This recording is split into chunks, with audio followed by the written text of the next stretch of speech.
Ito may tanong dito. Kaplito, paano po kami mag-live for others? Hirap na nga po kami sa sarili namin. Paano po kaya kung gagamitin oras namin para sa ibang tao? Paki-explain lang po. Maraming salamat. Okay. Maraming salamat po sa inyong katanungan. Explain ko lang po kung ano ang ibig sabihin nitong pinopromote natin na live for others way of life. Hindi po ang ibig sabihin nito ay binibigay na po natin yung oras natin para sa iba. Kung hindi po, bawat bagay na ating ginagawa, ito po ay ating pinapractice. Kung halimbawa, nandyan po tayo sa larangan ng pagninegosyo, ang ibig sabihin na huwag lang po tayo mag-isip ng kita. Kung hindi, isipin po natin yung kapakanan ng ating customer, yung ating mamimili. No? Mag-iisip po tayo beyond sa ating sarili. Halimbawa, ang ating negosyo po ay kainan. Siguraduhin po natin na nabubusog po yung ating mga customer. Masasarap po ang ulam, marami po ang takal ng kanin, may libreng sabaw, malilinis po yung kapaligiran, at lagi po tayong nag-smile. So, yun po ang ating unang iisipin, yung comfort at satisfaction ng ating mga customer. Kasi susunod na lang po ang doon, yung kita. Kasi yung kita, yung profit na tinatawag, actually yun po ay reward doon sa iyong serbisyo. So kung nakita po ng customer na sulit po yung kanyang binabayaran at siya po ay natutuwa sa iyong serbisyo, lagi po pabalik-balik po yung customer doon. So, ibig sabihin, lalago po yung inyong negosyo. So, yun po ang reward doon sa inyong ginagawa na hindi lang ninyo iniisip yung inyong sariling negosyo, kapakanan. Kung hindi, binibigyan niyo po ng importansya yung kapakanan ng mga customer. At kung tayo naman po ay nasa larangan ng pagtatrabaho, employment, huwag lang po natin iisipin yung oras o yung sweldo na ating tinatanggap. No? Kasi kung ang iniisip natin, yun lang pong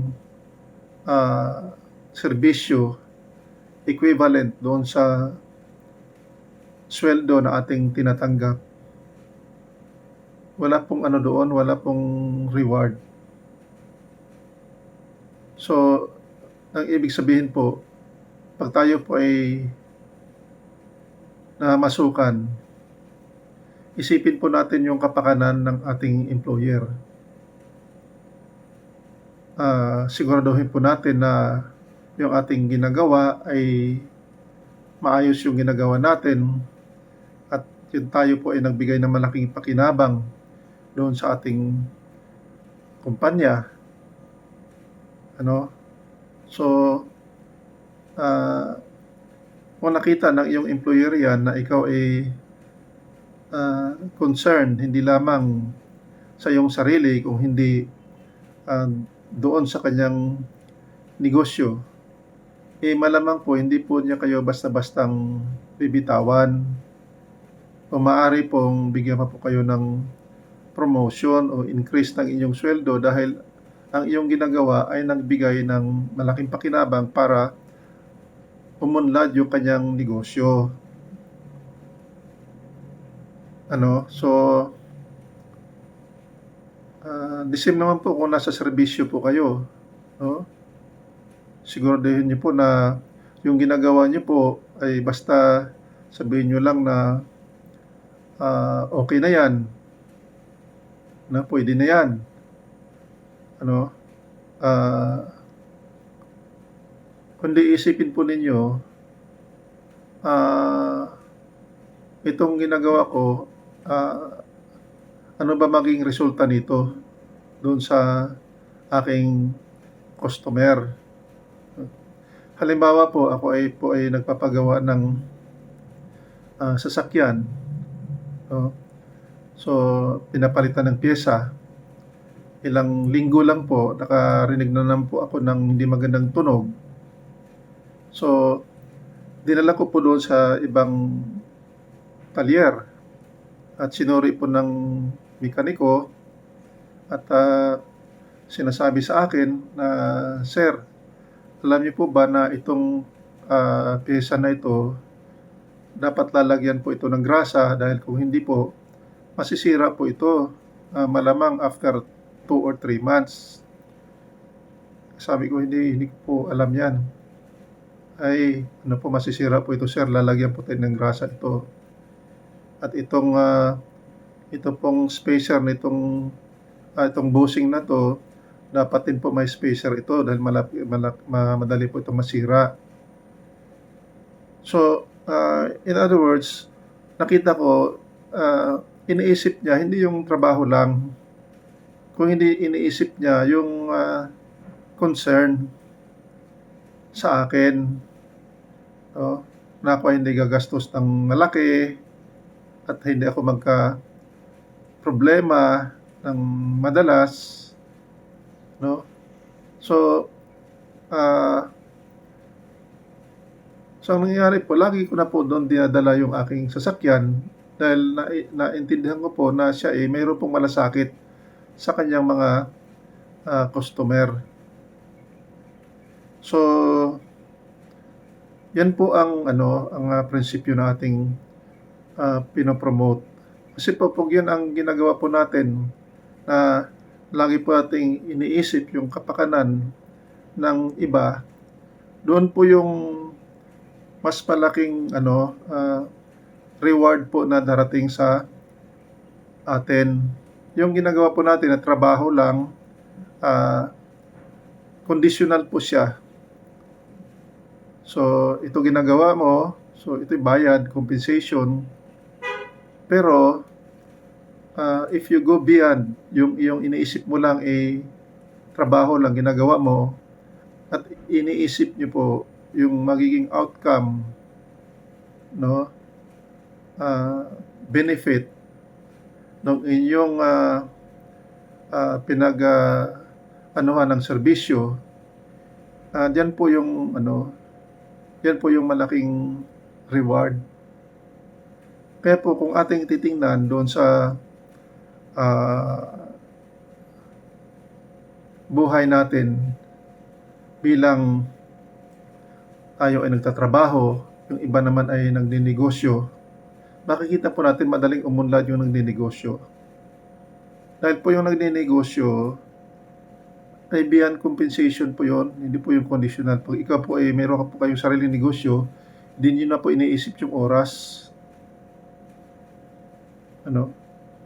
So, nag-isip po kayo, nagtatrabaho po kayo beyond doon sa working hours kasi iniisip niyo po kapakanan ng iyong negosyo. So, in return, mas malaki po ang reward na iyong matatanggap dahil you go beyond the principle of compensation conditional. So, the same din po, I have one friend na nagtatrabaho po siya sa, isang, kumpanya ng mga Hapon na dito sa Pilipinas na kung saan sila ay nagtatayo po sila ng mga, ah, bahay para yung mga mga Hapon dito na lamang tumira sa Pilipinas halip na mag-hire ng mga caregiver mula sa Pilipinas. So, yung kaibigan ko po na 'yan, siya ay isang nurse. Siya po nagtrabaho doon at meron po siyang sariling maliit na kwarto na tirahan at, yung bahay nung matanda na Hapon. So, minsan nakausap ko po yung, anak nung matandang Hapon na kanyang pinagtatrabahuhan. Lagi nila pong ina-appreciate yung aking kaibigan dahil yung pag-alaga daw ng kanilang tatay, parang tinuturing daw po niya na kanyang magulang, yung matanda. So, eventually, nag-pass away po yung matandang Japanese at ang nangyari po, nag-iwan po siya ng, last will and testament na binibigay niya na po yung bahay, 'no, kasama na yung titulo ng lupa, 'no, na kanyang tinitirahan, kasama po yung kanyang sasakyan doon sa aking kaibigan na nagtrabaho bilang kanyang caregiver. So, di na po natin alam kung ano ang, kanyang ginagawa doon, anong klaseng serbisyo ang ginagawa niya na na-appreciate ng husto nung, Japanese na tinuturing na rin po siyang parang anak. But, ang bottom line doon,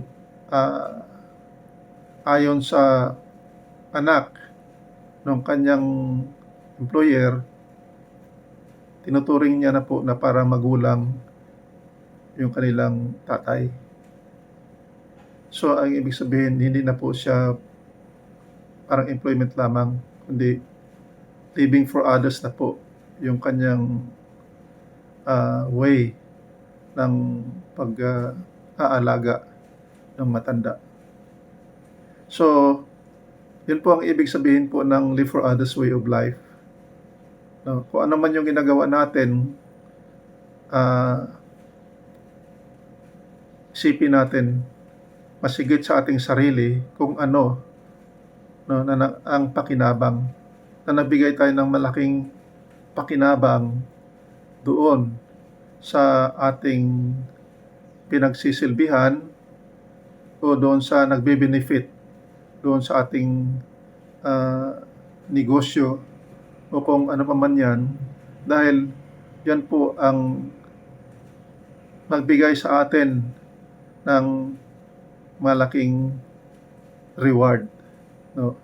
Hindi po yung ating conditional na ginagawa, kung hindi something that, is beyond ourself. Iniisip na po natin yung kapakanan ng iba. So, yun lamang po at, sana'y may naintindihan po kayo doon sa aking paliwanag kung ano ba ang ibig sabihin ng live for others way of life. Maraming salamat po.